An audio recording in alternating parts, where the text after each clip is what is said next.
Welcome to another episode of Power Bourbon, where we just make stuff up, and it's always fun. Hey, whoa. We're professionals here. Sometimes we don't always get it right.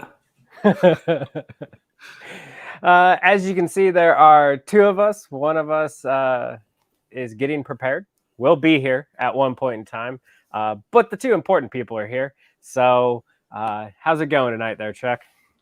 Fantastic. I mean, another night of drinking bourbon, stuff that Ed sent us, wonderful patron member. I mean, things are good. And I see that we have some of my in college of drinking age old students that have you must clarify. found the channel, which is great to see them. If you haven't noticed, our picture quality has gotten a little bit better, and that's thanks to one of my old students, Tristan. He's helping me out with that stuff. It's always great when you realize you don't know much about and topic, and then they step in and help out, which is awesome. So he's been taking pictures, so definitely look at our Instagram. We're going to have some great stuff coming up on that. He's coming over to take actual quality pictures opposed to what I do, which is use the auto settings, and it's not very pretty or good. So yeah, but tonight we've got a flight by Ed, which was very, very gracious of him to send us, and so we appreciate it, which is a whole bunch of Chattanooga products. So we're going to do them in order of proof, just so we don't blow our palate out and then try to rate something poorly that isn't. So we're going to go with the Chattanooga 91, then the Chattanooga Bottled and Bond Fall, and then the Spring Edition. Those are the ones I'm most excited about. We have not seen those in Kentucky at all. And then we've got a Chattanooga Single Barrel. And then to finish it off with a nice, dessert, we got a Chattanooga Port, which I'm also pretty excited to try. So okay, so you missed 111, so 111's in there. Oh yeah, and the Chattanooga 111 after the bottled bonds. So yeah, so you're holding off the finish till the end. Yes. Okay. Yeah, makes sense. It's 95 proof, so we're gonna be stepping back a bit, but being finished in port. Yep. Oh, looks like somebody figured this thing out. There he is. Do you guys hear that? Yeah. Fashionably late. Mm-hmm. No. Do you hear that? No crying? Kids are not crying right now. Hey! Which is what allows me to be here. So we got Ed. Go. Let's start drinking, boys. Let's see. That's 100. Hey, Ed. 91 or low here? 91 is what we're starting with, sir. Nice. So for those of you that don't know, Chattanooga is out of Tennessee. It is a younger distillery, so it is definitely classified in the craft setting. Where is it in Tennessee? I'm guessing Chattanooga. That'd be my thought, but I didn't research it. Is that your expert opinion? No. So you didn't fact check that? I did not. So the master distillers and the guys in charge of the distilling process were originally in the beer industry, and they decided to move over to distilling. So that is where they've kind of put a twist on it. So they do a lot of malted stuff. So you can definitely get that in the nose as soon as you smell it. What is the malting process, TJ? Man, you just keep putting me on the spot. Let me take it. Well, I mean, it's actually where they germinate the grain. Let Brian do it. Go ahead, Brian. Oh no, TJ has his fancy credentials that he likes to hang over our heads. So by all means, which actually Chuck's close to completing that, by the way. Yeah. Yes, I am the only certified bourbon steward. Chuck is almost there. He's just got to take the test. Brian, one day, sometime. Yeah, I'll pay someone to take it for me. So I was impressed by this nose right away. I mean, 91 proof. Yeah. It's very pleasant.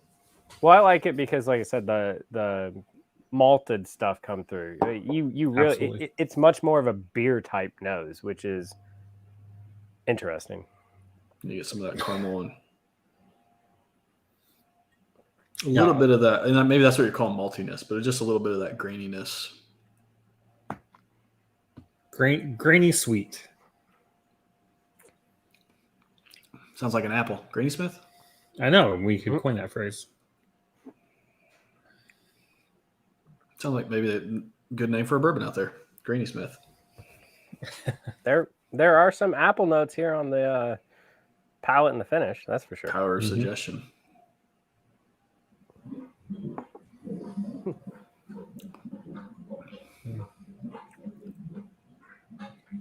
I get some floral notes, some rose maybe that comes through even in the palate. Definitely has those traditional caramel, all of those type of notes in there. So that's, I mean, I like it. It would be worth having on the shelf.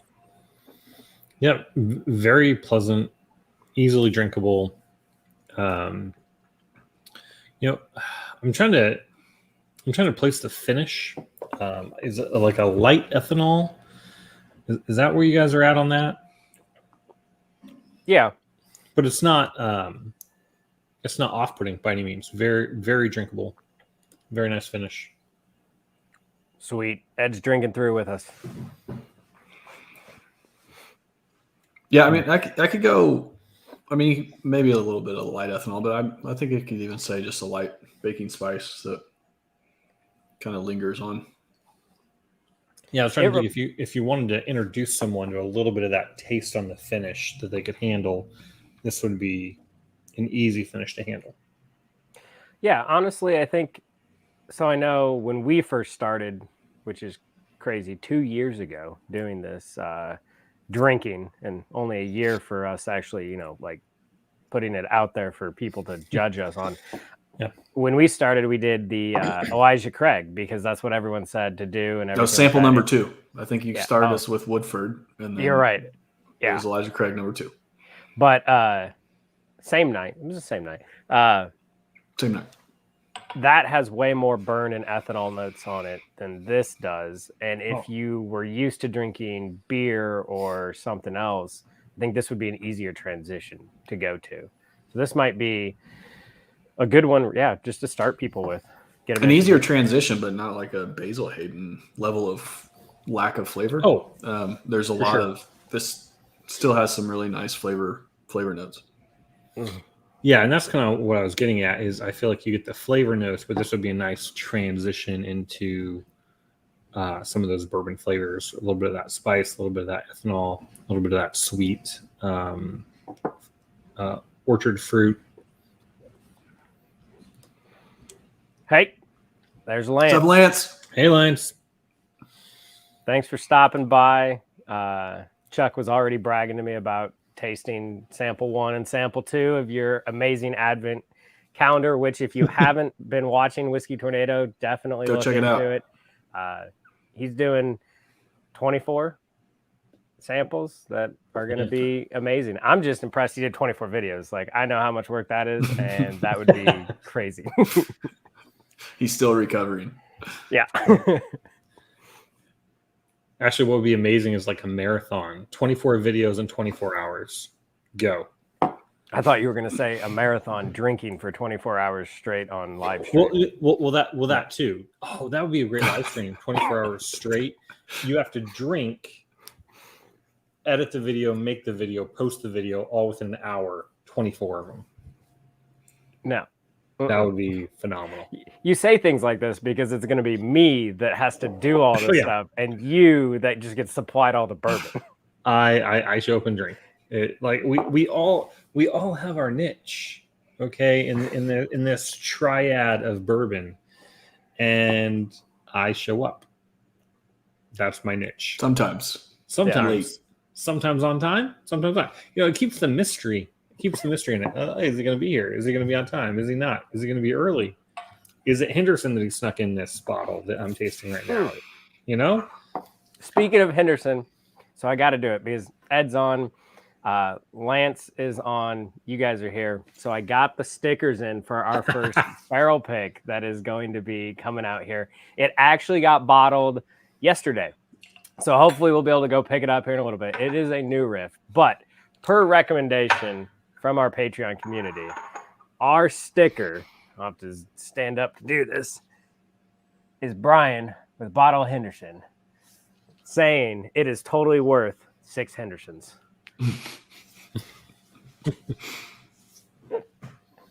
Oh, I can't wait. That thing is so good. I can't wait to share it with you guys. I'm looking forward to it. Yep. It's completely unique. It's incredible. I revisited a couple times recently, and man, it is so good. Mm-hmm.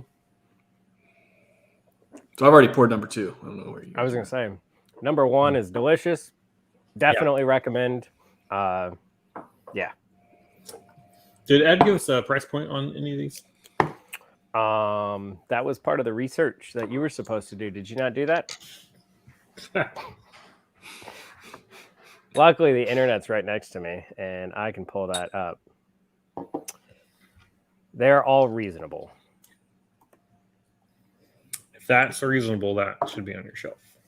I thought they were mostly in that 40 to 50 range, but Oh, yeah. A lot of people consider that reasonable, Charlie, not like bottom shelf. Just Yeah, that's what I thought. anything. Chattanooga 91 is $35. oh, Totally reasonable. Oh, Ed's got me. 34. There we go. ah. Oh, wow. This is totally Way to keep him in his place, Ed. Yeah, this is nice. Getting some rye. So this is the fall bottled and bond for those of you following along.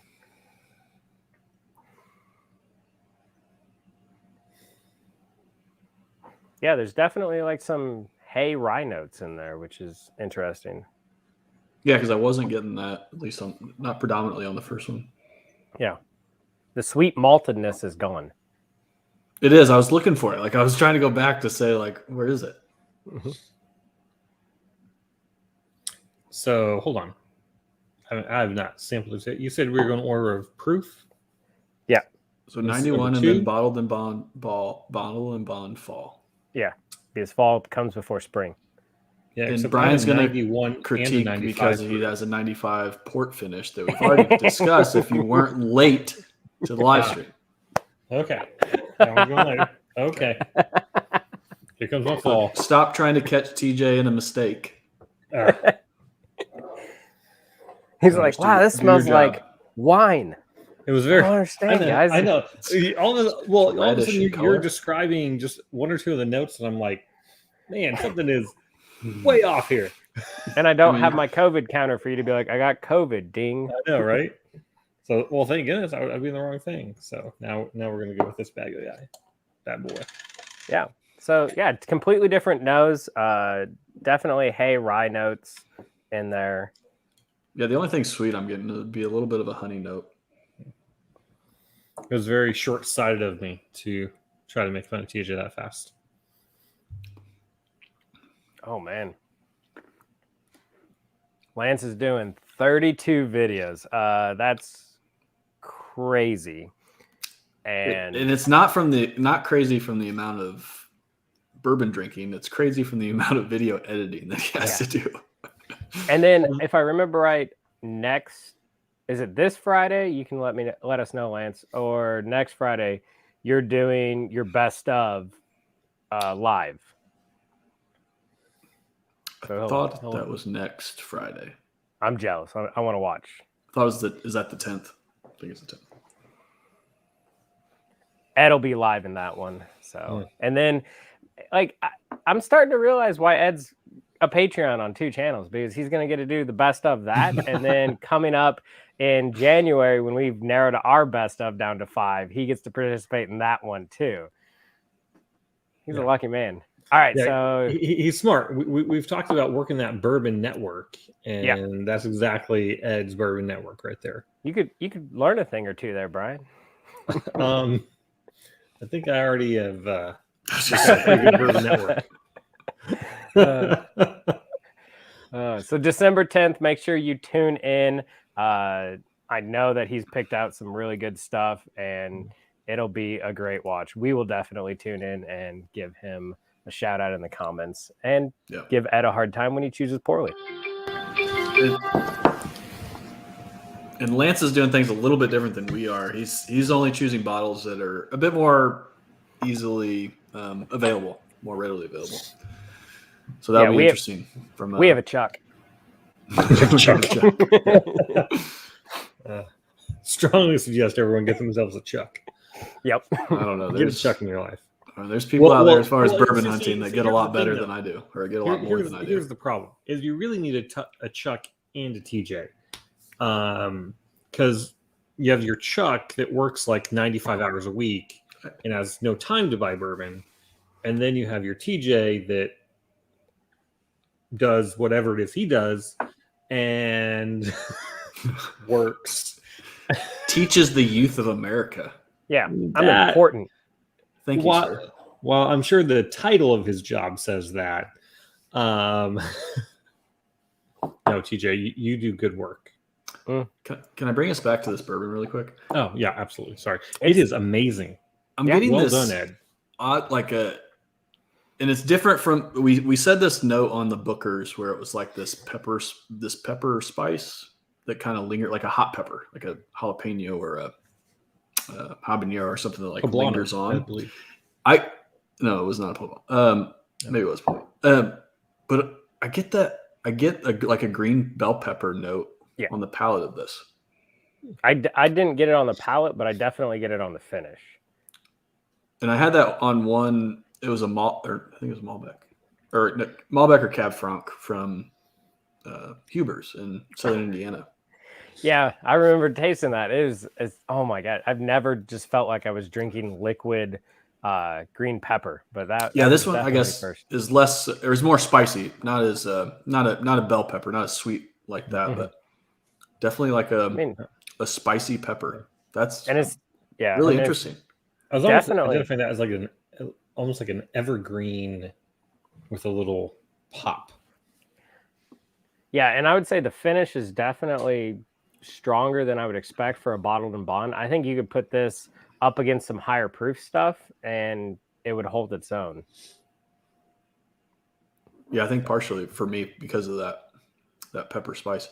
I'm just like, once you hone in on a tasting note, it reminds me, I've had some pepper beers where they've they add that in the brewing process.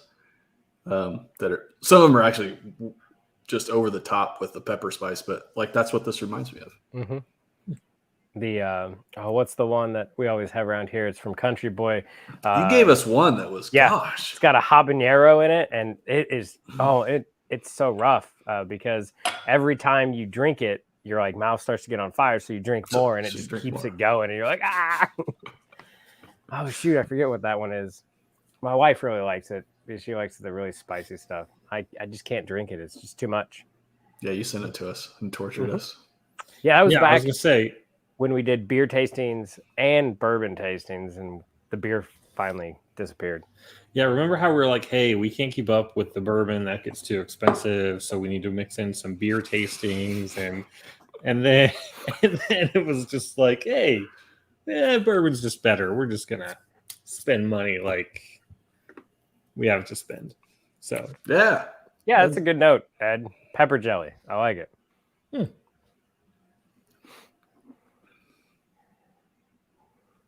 Yeah, I think that's back actually when we were hanging out FaceTiming before Zooming and FaceTiming was actually a thing. Yeah, it was. Yeah, pre-pandemic. Yeah, pre-pandemic, Zooming with friends. Well, I can honestly say I'd still recommend this. No problem.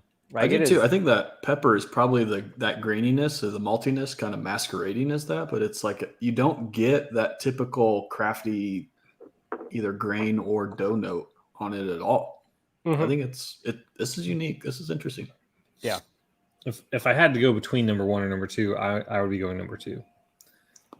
The uniqueness on this and just I feel like it gets you multiple levels. Mm-hmm. All right, on to spring bottled and bond. Spring.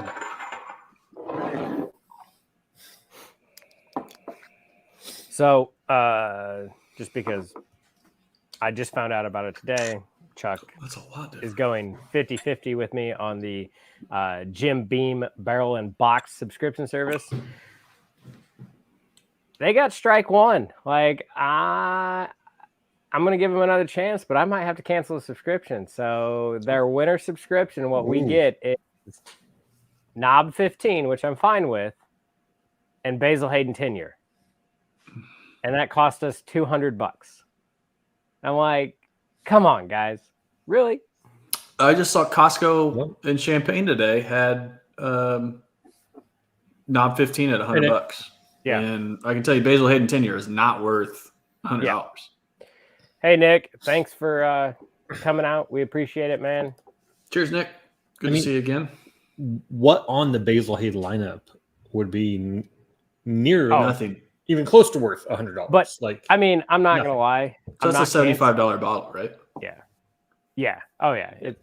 It's a $50 bottle that they think is $75. Yes, exactly. We're not talking value here. We're not rating value. I'm just saying what they actually charge on the retail for it. If I'm spending $100, believe me, I'm thinking value.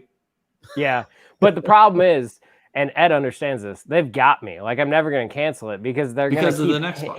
They're going to keep hinting a Booker's Rye, and that'll make every sacrifice worth it if I get a Booker's Rye sent to me to my house. That I so 10 years later, $100 a month, he gets his Booker's Rye. Yeah. But we don't pay secondary prices. Nope. We'll accept a Basil Hayden 10-year that we're not going to drink. But so that's where we have to like. I think I'll be nice, Chuck. I'll bite the bullet this time, and I will take the Basil Hayden 10-year because I don't have one, and you technically do. I think I'm almost finished with it. Oh, good. You can finish it, and I'll give you it. If I need to go, well, too bad you can't link that video above the bourbon water. Wild Turkey 101. That is a great pour, Nick. You can never go wrong with that. You're my people, man. Drinking with the common man. Wild Turkey 101's in my cabinet too, right? Okay. Oh, wow. That one's completely different. Completely. This is a lot sweeter on the nose. I get more caramel vanilla with a little bit of that floral rye spice in the background. Mm-hmm. But yeah, I like just on the nose, I'd give the nod to this one based on those sweeter caramel notes. Yeah. It's definitely a more traditional bourbon nose. And those come through in the palate very nice. Oh, that's still got that. Mm-hmm. Pepper jelly, as Ed was calling it. Yeah, absolutely. I'd say this one's even a little bit more like it's more like the pepper spice hits you a lot quicker in the finish. I like it and stays. That's you give me that blind. There's no way that I'm thinking that's a 100 proofer. Mm-mm. Yeah, that is. Yeah, but it's not overpowering. It's not unpleasant. It is that sweet spot of you gave me my kick, but you didn't give me too much. I feel like this one, what you get on the nose and then what you taste in the palate all really goes together. Except then in that palate, you get that pepper, whatever it is that comes in, and then it escalates into the finish. Well, Secret said this is delicious. I think this one surprised me a bit because it's like the nose. I wouldn't expect that pepper. So you don't get it on the nose separate. at all. No. It's all like the two different experiences, which isn't bad. It's a shift. Yeah. And so Chattanooga Bottled and Bond comes in at $45. Like, this is what Basil Hayden should be. Like, seriously. Like, it's good. Well, Basil Hayden's 80 proof, so that's not even. It's not even right. But Basil Hayden's way more expensive too. Yeah. So other 100 proof bourbons at $45. All right. So Eric, thanks for joining us. We appreciate it, man. Henry McKenna 10. You can't go wrong with that 99% of the time. Once in a while you get a questionable barrel, but if you can find I haven't had one. Yeah. I've heard it exists. I've never personally had one either. All the ones I've had have been fantastic. Yeah. especially at MSRP. So if you can get it for like the 30 to 40, I'd even go $50 range. You're good. The crazy people out there spending 80 plus, no. I mean, we're talking about a $45 bottle and bond right here. So yeah, probably, well, I'd say more available. Not really. We can't find Chattanooga bottle and bond where we are, but yeah, I actually had a friend last year who got a McKenna and said it was horrible, didn't like it, and then used it as a mixer. Do you trust this friend's palate? no. Nope. Okay. No. Okay. That's what I was wondering. I was just like, before you do that, let me swap it out for this bottle of I have an Evan Williams bottle. Old Forester 100. I'll trade you straight up. Makes a great mixer. Yeah. Which, so because Chuck, you said Old Forester. For those of you here in our live, we'll be super nice and help you guys out. If you are not part of the Old Forester mailing group, you need to join. They just sent out an email today. They are doing a raffle for a President's Choice. You do have to go to the distillery to pick it up. But if you live in the Louisville area or you're going to be driving through the Louisville area for Christmas, you could easily go pick it up at the distillery. So make sure you check that out, register, things like that. I know I'm in. I made sure Chuck was in because he's going to definitely be here for the, what did my wife call it? New Year Palooza. Maybe we'll do a live stream. That'd be fun. Drink Old Carter. Call Brian. He can drink Wild Turkey 101. We don't do it too late in the night. Yep.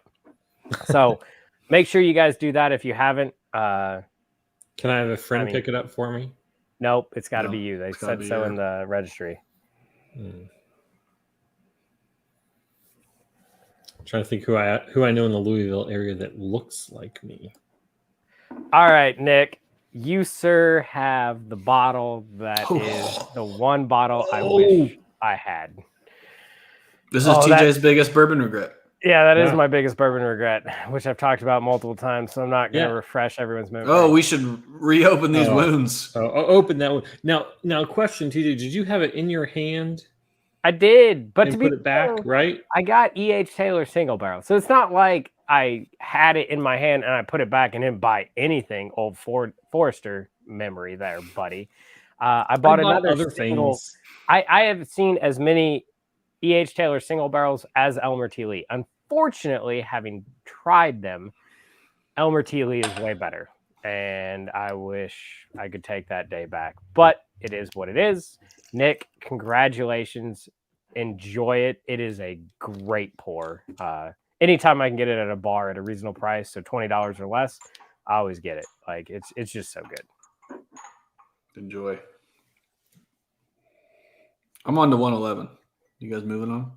Mm-hmm. Or you spending too much time arguing? I mean, I'm trying to talk to our wonderful people watching us. Ooh, that's still super spicy. Spicy. Brian Freeze for you. Yep, Brian froze for me. Either that or he's really enjoying licking his tongue. I don't know. One of the two. Let's go with that. Oh, interesting. This nose is like really muted. I get a little bit of sweet, honey caramel sweet. Yeah. Not much of that maltiness. No. I think this is the one that you and I actually had to pour this. I had to pour this at Evergreen. So that was another night. So generally, anytime Chuck comes to visit me, what is it? So I currently have four Roses barrel strengths sitting on the shelf over there for him. A New Riff, Red Turkey, a New Year's 22, and Barrel Batch 31. So when Chuck comes over, we have to try it all, plus any bourbon I've bought before. And then, unfortunately, what happens is the next day we go shopping for liquor, and all the liquor stores in Louisville have tasting bars. So then we're like, oh, we'll taste stuff. Usually Chuck's up for tasting stuff, and I'm not so much up for tasting stuff. So I don't really recall which Chattanooga we tried, but I do know we weren't super fans of it. So the fact that we're enjoying it so much makes me think it was more my state of mind ti- at the time. Yeah, that's right.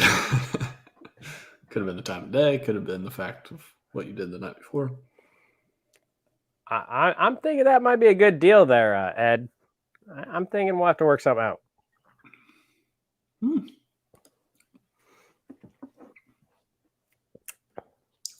So I'm shocked. Like I was expecting these to be a similar flavor profile, just kind of scaled up with the proof, and they have just they've shocked me different. in the differences. Yeah. So this one I get none of that pepper burn in the palate.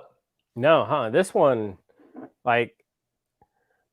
makes me feel like it's the 91 proof, and the 91 proof is the 111. Just the way the finish is. I mean, I know it's not because Ed wouldn't mess that up, but yeah, I mean, this is definitely higher than 90 proof, but it's I like that cinnamon spice that comes through on the palate. It's not overpowering at all. Sometimes those spices can really just mute out everything else in your palate. No, it is, and the palate is all caramel, vanilla, traditional bourbon stuff that you love, and then red hot cinnamon comes in at the end and just continues a nice smolder for the finish. It's not like overpowering anything. It's just that slight tingle that just you can let the glass sit there and you just know you had something good and just enjoy it. And actually, I'm even getting not just cinnamon, but even nutmeg, I think, on this palate. Lance, this one would have been good. If it's not in your advent calendar, you should put it in your advent calendar next year. This is like Christmas in a glass. Yeah. So we're 4 for 4 for recommendations. Is that your ESPN? That Earlier, was I thought it was Brian mine. that was. I have the volume going to give us down, a Sports Center update. Yep. I don't know. I'm spectacularly losing at fantasy football, so I got to keep those updates coming. It might say, "Hey, miraculously, your 4 first round picks or whatever. My first 4 picks are not on the injured reserve anymore." And they all are.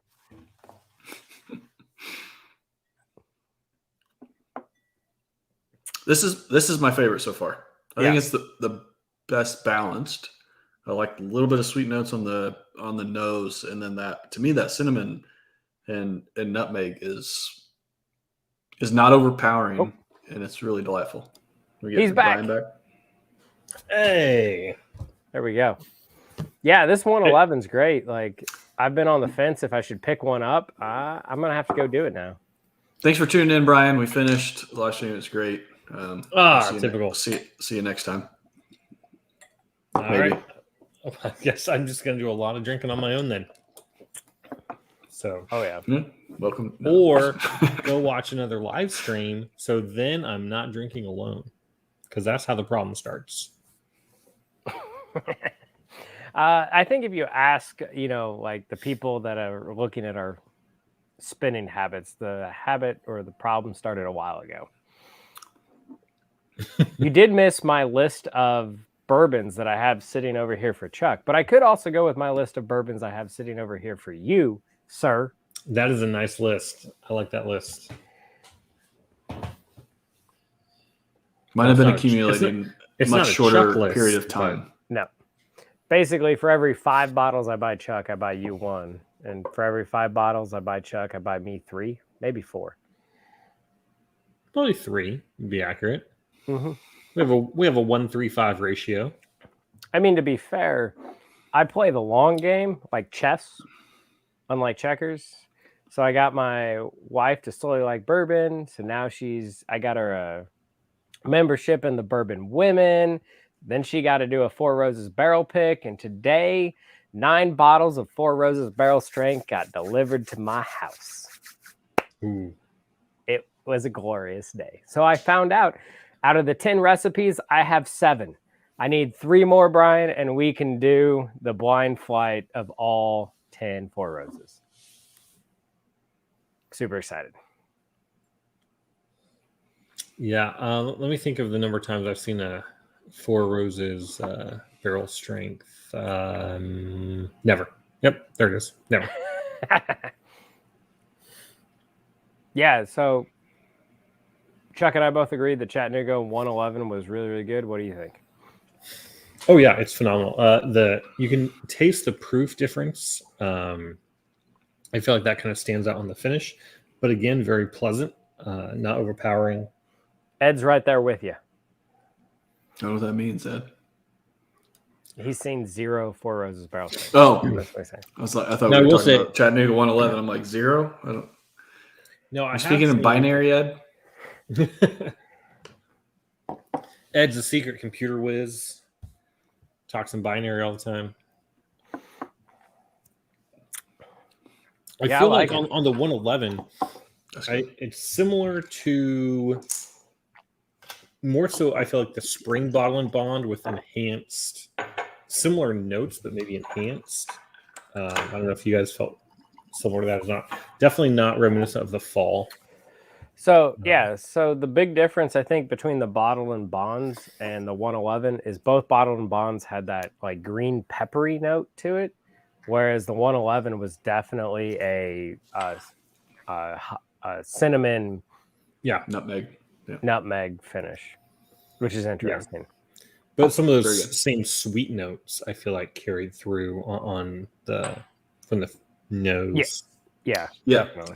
and onto the palate, because like I felt like that, and I actually didn't mention this. Charlie had mentioned kind of like on that, going back to the spring, he didn't get any of the pepper on the front, and I thought before I got cut off, I was going to mention how I thought that spring bottle and bond did a great job of the front having the nose that was sweet, and then you kind of got half of that in the palate, and then you were introduced to new things in the palate that actually carried through into the finish at a really nice level. Is to where this one I feel like the front end, the 111, you have similar nose, kind of similar palate notes that come through, but then you get that really nice cinnamon, nutmeg. So honestly, the thing I compare the 111 to, TJ, was our Weller Full Proof that I picked up for us. Yeah, That was the only other bourbon that I've had, at least recently, that had such a strong nutmeg note in that palate and finish, and like this 111 has that, which is interesting. Not for everybody, but Well, all right. So prescription bourbons in the house, we appreciate it, man. So he said he just got a bottle of Elmer T. Lee from his what is that, to my brother for his 50th birthday. That is a heck of a gift, sir. If you haven't checked out Prescription Bourbon, make sure you go check out his channel. We are definitely going to do a collab with him here in the future. We just got to work everything out with, our crazy busy schedules.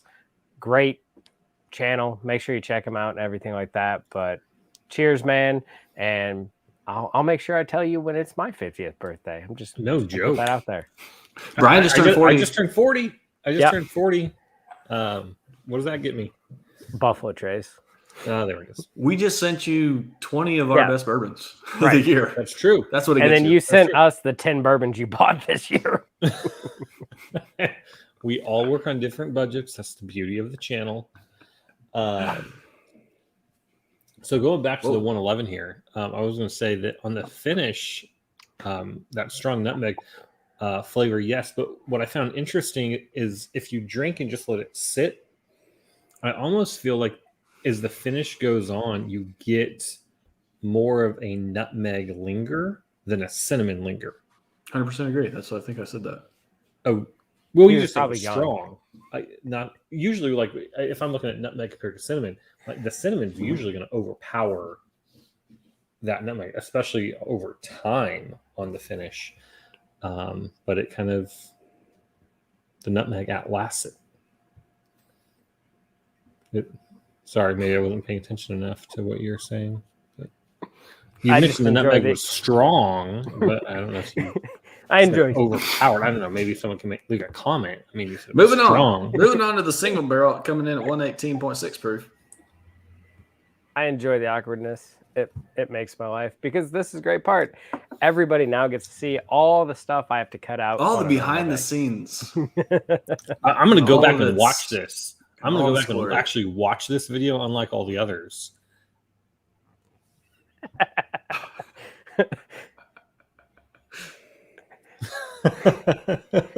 Oh man, Ed watches that's us a fun. lot. I can tell.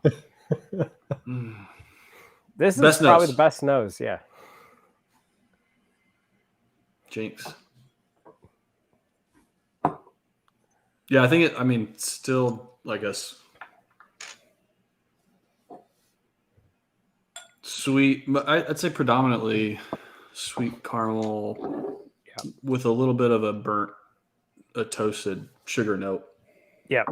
And then at the very end, the ethanol starts to come in, so you have to like take your nose away, but that just lets you know you're drinking a higher proof.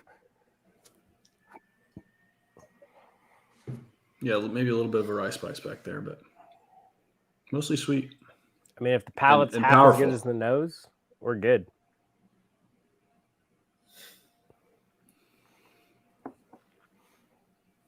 Yeah, that's good. Whew. All right. Ooh, that pepper's back. There it is. Yeah. Yeah, that pepper went from in the beginning with those bottled and bonds, like just creeping in the finish, Ooh. to now it's like mid palate. Here we are. Wow.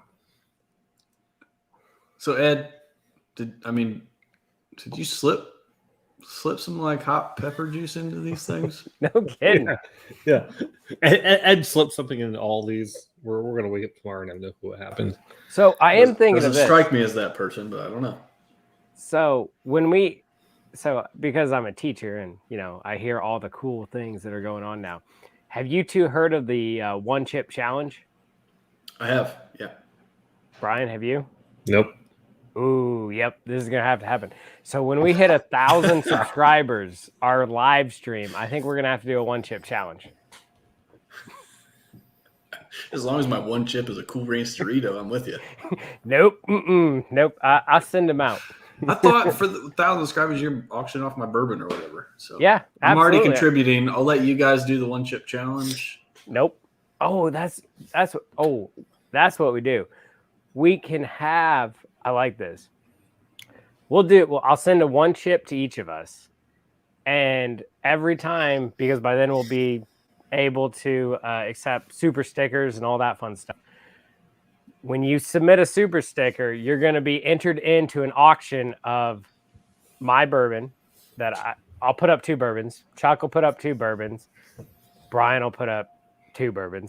But next to it, you put I'll put up at least 300 something. Okay, two spirits. So next to it, you put up whose name should eat the one chip, and whoever has the most votes has to do the one chip challenge. I like that. I don't like I'll this. go with that. I don't like this at all. I know exactly how this is going to end up. I know exactly how this is going to end up. I don't know. Somehow I feel like my name will be put in the hat the most. No. But It'll really come down to me or Chuck is what it'll come down to. Yeah. But seriously, when we appreciate it. We're up to 692 subscribers. Thank you, everyone. Once we do get to 1,000 and we have the super chat and everything like that, we will definitely be auctioning off Chuck's bourbon. So do like all the other big whiskey tube channels do, and my bourbon. I say Chuck's, but I have a couple good. But the idea is basically we'll do like a $5 buy-in or something like that. I'll have a bottle that I put up for the night. Chuck has one for him, and then Brian will put up Henderson. And good luck. You got better odds than the Powerball. You got 2 good bourbons, and you got Henderson. Yeah, those are pretty good odds.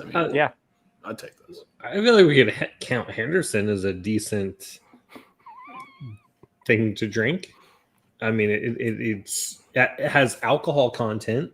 Yay. Has kind of a creamsicle taste to it. That's enjoyable. Vanilla, very strong on the vanilla. Yeah. With hints of bourbon flavor. And remember, you'll get to nominate Brian for the one chip challenge. Anyway, back to whiskey. I think Ed's got the tasting notes of Henderson already down. Shower degreaser. Never drank that, Ed, to be fair. This is delicious. Should Absolutely. we be concerned that Ed has actually consumed those? I have drank straight vanilla for the good of the channel, but Yeah. I draw the line at drinking Drano, so don't ask me to do that.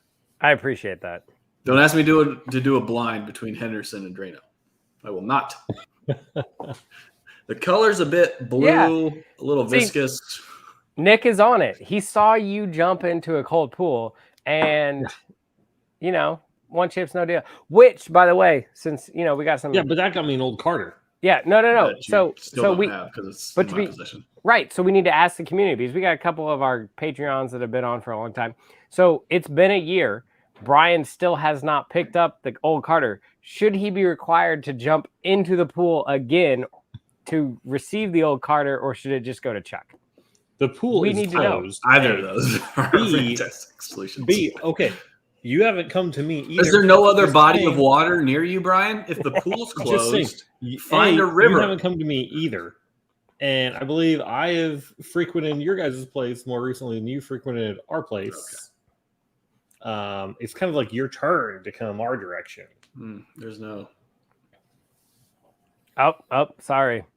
Nick says yes. Yeah. I just needed one person to say yes. That's all I cared about.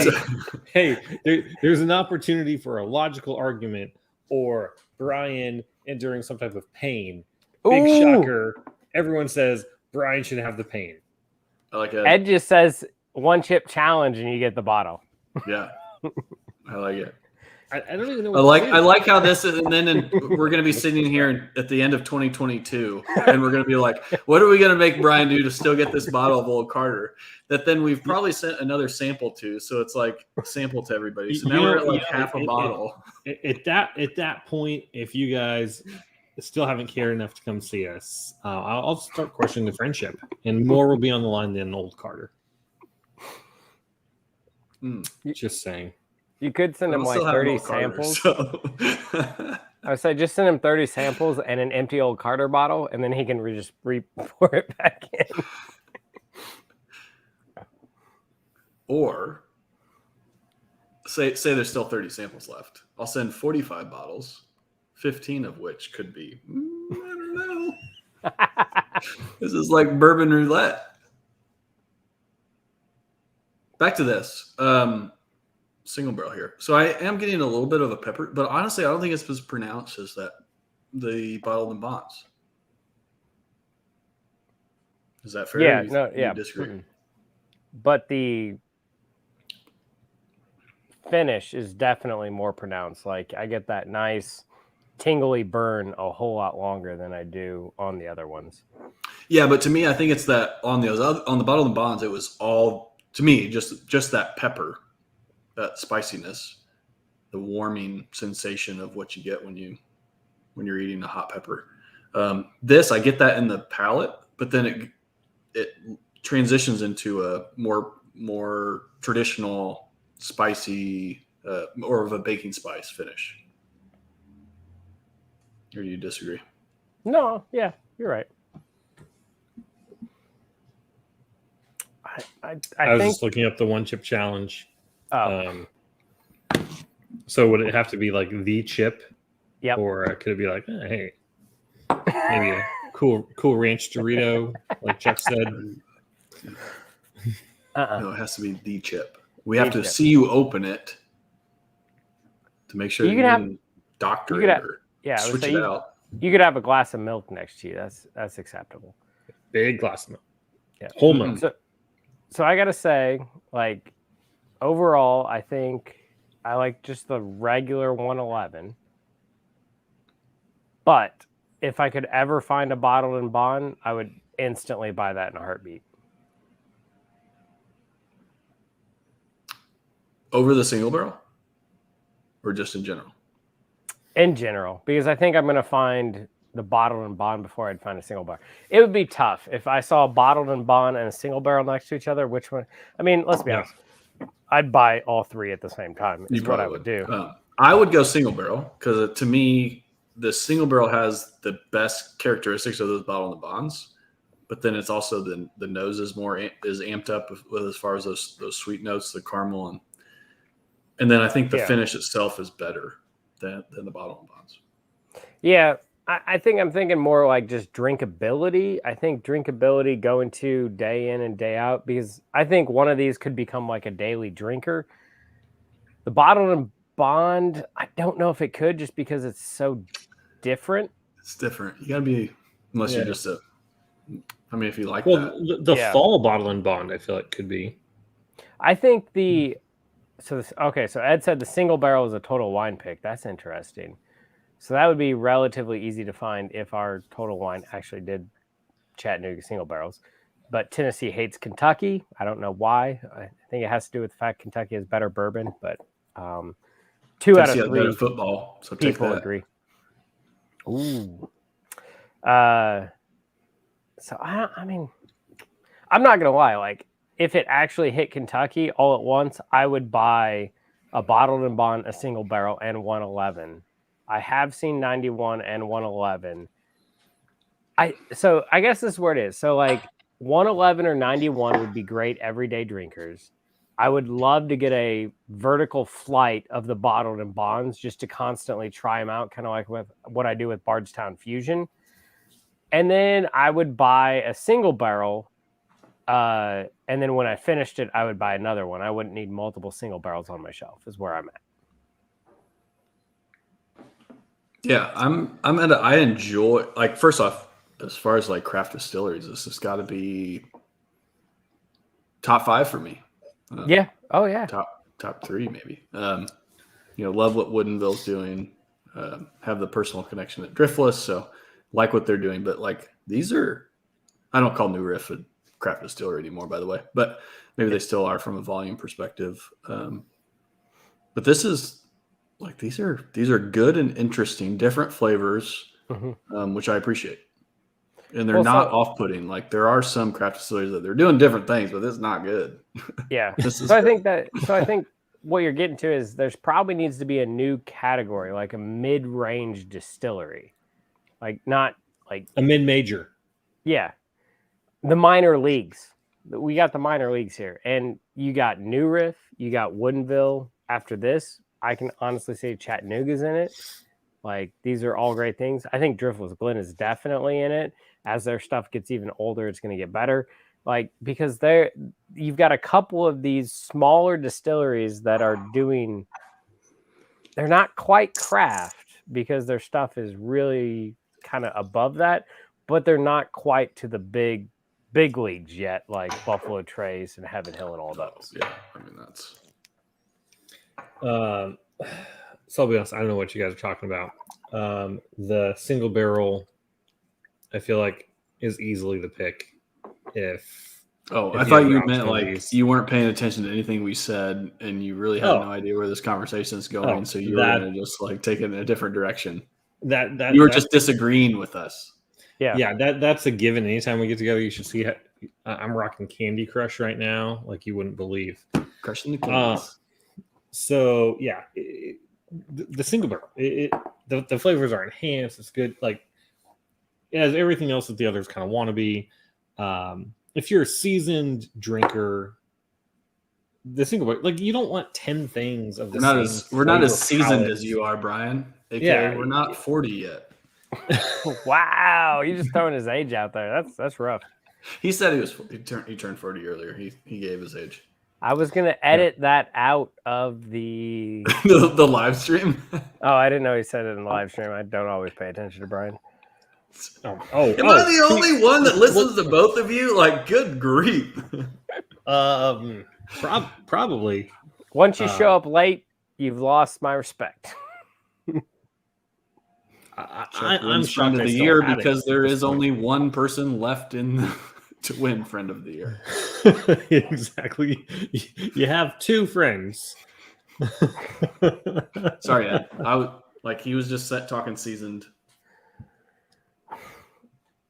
I don't think Ed.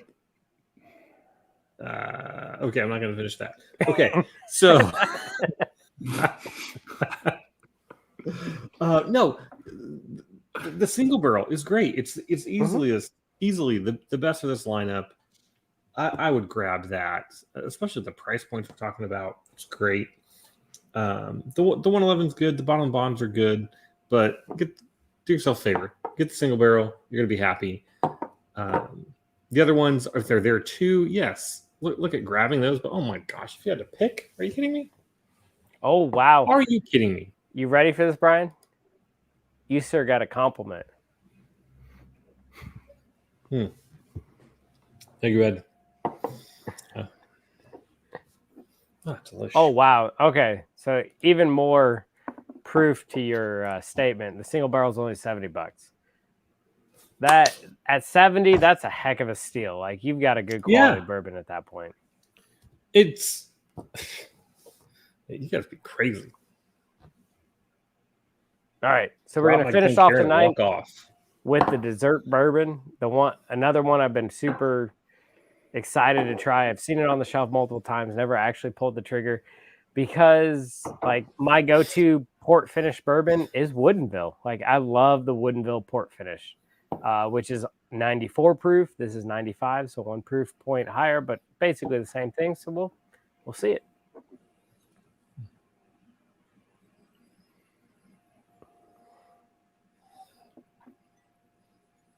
That nose is wonderful.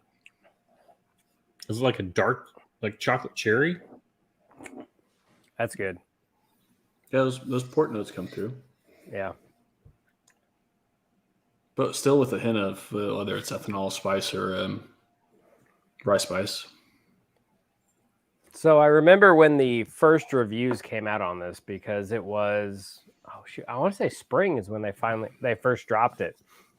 Is everyone was saying that there was more port than bourbon. And I honestly don't get that. I think it's a pretty standard port finish. So it's nice. All right. So Nick says, I've never had a port finish bourbon. What's the deal? So port is a dessert wine. I'm not the wine connoisseur. That'd be Chuck over here. So educate us on port. Yeah, so it's fortified wine, but so yeah, didn't really drink in a smaller quantity, not a big glass of wine, but because of the higher proof and just they tend to be viscous, a lot of dark, heavy plum, cherry fruit notes. Yeah, the couple sweet, I have are in really very sweet. Small bottles. Yep. So in this case, they took the 95 proof, or they took a bourbon, put it into the barrel that had port, and then aged it for probably an undisclosed period of time. Generally, they're less than a year. They're probably like 6 months. I would Bardstown's been doing some longer finishes. Yeah, I would guess 3 to 6. That's usually standard for most barrel finish stuff. So then that bourbon pulls out out of the wood, some of those port notes. Basically pulls out some of the port, to be fair. Yeah. Which kind of mixes with the bourbon. And as long as you're shipping within the United States, they usually don't tear down the barrels. So that was one of the cool things when we went and got our new riff pick. They showed us, because bourbon barrels are in high demand, as you can imagine, because Scotch uses them, single malts use them. Everyone uses bourbon barrel. Beer is using them. It's crazy. Where bourbon barrels go to die is rum. So after I think it's what is not Kelvin Cooperage? Who's the other main barreler? Shoot, I forget. I wanted to say American State, but it's something state. Yeah. So they've started barrel or MGP. Chuck's just not sure. So, so they've started tracking their barrels, and they found that their barrels were used over 300 times. Ooh. But the point is, when they're shipped overseas, they actually break the barrel down, ship it over, and then rebuild the barrel in Europe. But if it's within the United States, they generally don't do that. So when you do a port finished bourbon, there can be a decent amount of port in the bottom of the barrel. Independent Stave Company. Thank you, Ed. Appreciate it.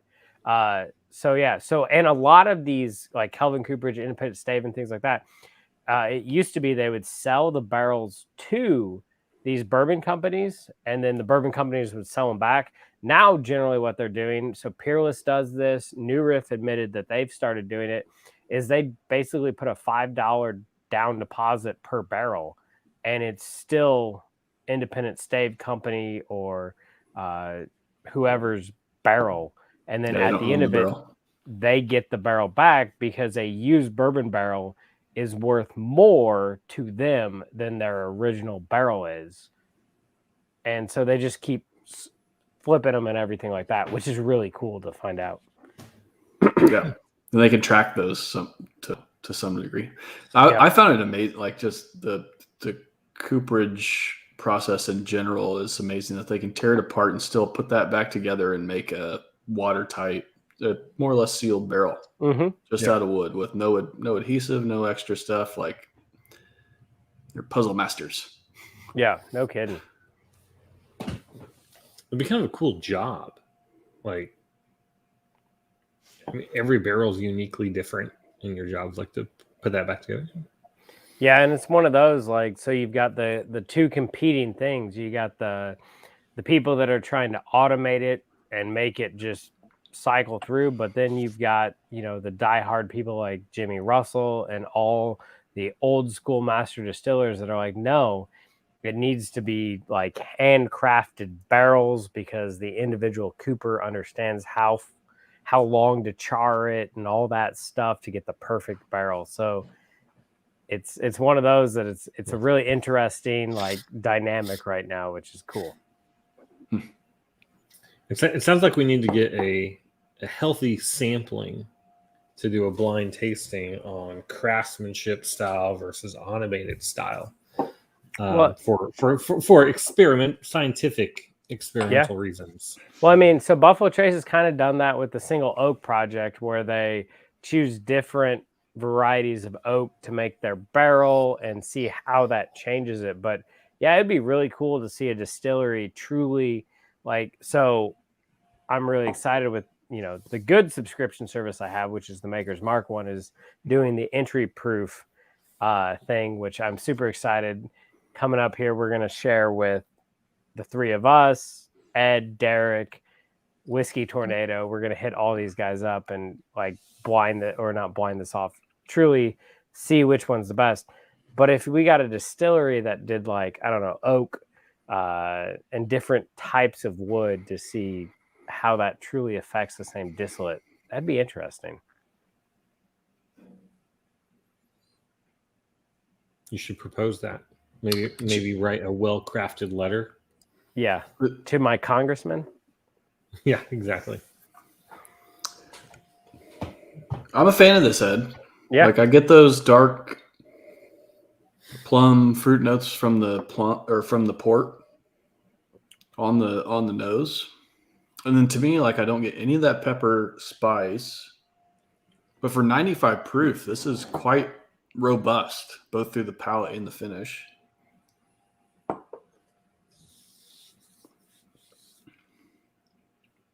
Maybe it takes a little bit. It reminds you that it's 95 proof initially in the palate. It's not very viscous.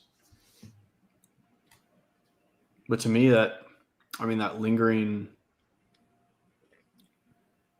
mostly lingering plum, dark, and grape notes as well. In the finish is really nice. I think this is as far as port finish.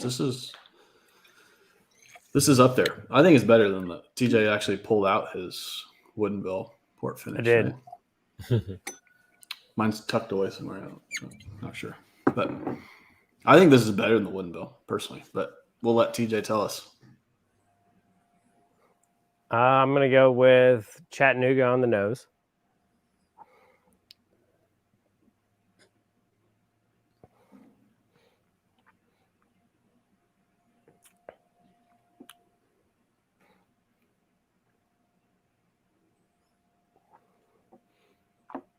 And the winner is. I think it's Chattanooga, honestly. Yeah. My memory is a steel trap. So, I mean, there you go, Nick. So I would definitely try the Chattanooga port finish, but a close second would definitely be the Woodinville. Both are definitely good.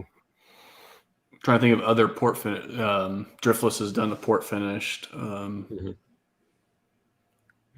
As far as more mainstream distilleries, Bardstown hasn't done a port finish to my knowledge. Angel's Envy would be the next best one. Yeah. They do that on the bourbon or the rye or both? The bourbon. The rye is what is that? The rye is rum. Caribbean is it rum. Yeah. Yeah. Yeah. No, Brian, you were right. But the Angel's flashing Envy the money one, you're sign. going to cost. I mean, yeah. And I just feel like with a lot of the Angel Envy products, you just don't get the dollar return. Agreed. So yeah. I think the Chattanooga port is probably one of the better ports I've had. Like this. Of course, it's the last one. If you've just turned 40 and you're in the middle of a midlife crisis and want to spend on the Angel Envy, to compensate, feel free to do so. I got you, Ed. Good call, Ed. Thanks for reminding us. Oh yeah. Problem is, I think this is my favorite of the night, just from a start to finish. Like, I mean, it's different than the being finished. It's its own animal.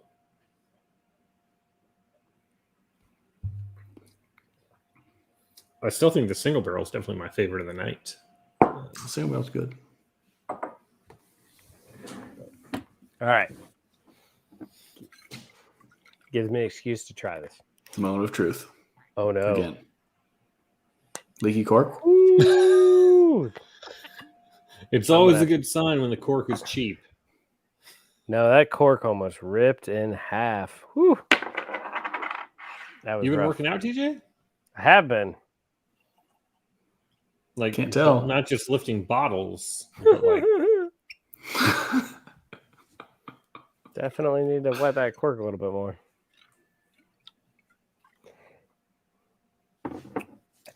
Oh, Ed, definitely not a fan of finished bourbons, sir.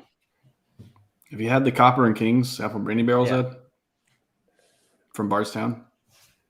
All Bardstown finished will change your mind.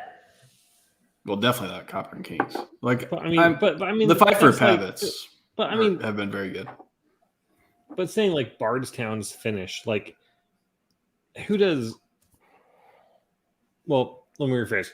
Very few people do consistently good finished products like Bardstown. So it's like when you talk about, I just don't like finished products. Like I get it, but it's like, oh yeah, let me go to Bardstown. Of course you're gonna like it. I would challenge someone to go to Bardstown and not like it. There's not an of course you're going to like it. If you don't like something, maybe you just haven't had something of good quality. So we suggested something of good quality in a finished product. Like if I say I don't like bourbon, but I only had Elijah Craig small batch, like, does that mean I don't like bourbon, or does that mean I don't like Elijah Craig small batch? I mean, there's a lot better bourbons out there. There was a point in time when we didn't like Elijah Craig small batch. Yeah, and Ed, for me, that is the Copper and Kings. The Copper and Kings apple brandy barrels blows my socks off. I mean, I think you got to send him a sample, Chuck, just to like. I mean, I do have a backup frame bottle. of mind. Does Chuck have enough left to send to? He bought 2 backup bottles. Oh, did he? He's got enough. Okay.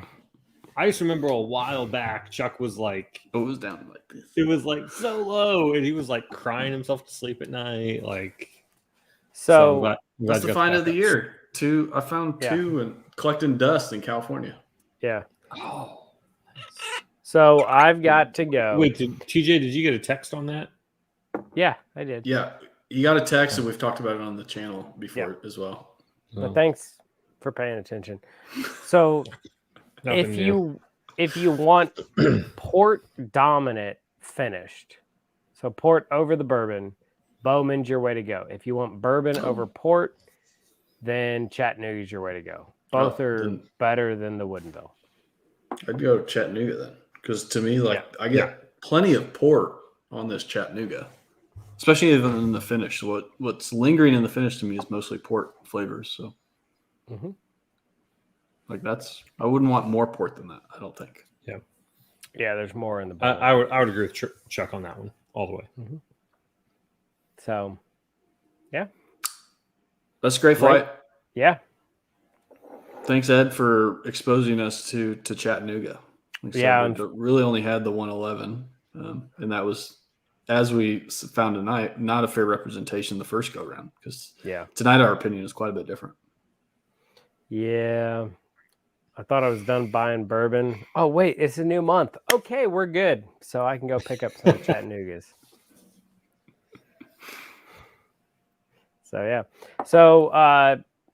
thanks for watching. Be on the lookout. We're going to have a couple videos drop here.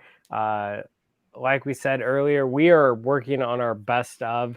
Each of us introduced 10 bourbons that we thought were the best of. So Brian introduced, anybody can afford. It doesn't matter who you are, what your price point is, government welfare. You can afford it. It's not a big deal. You probably step up above what I did if you're getting some of that government money.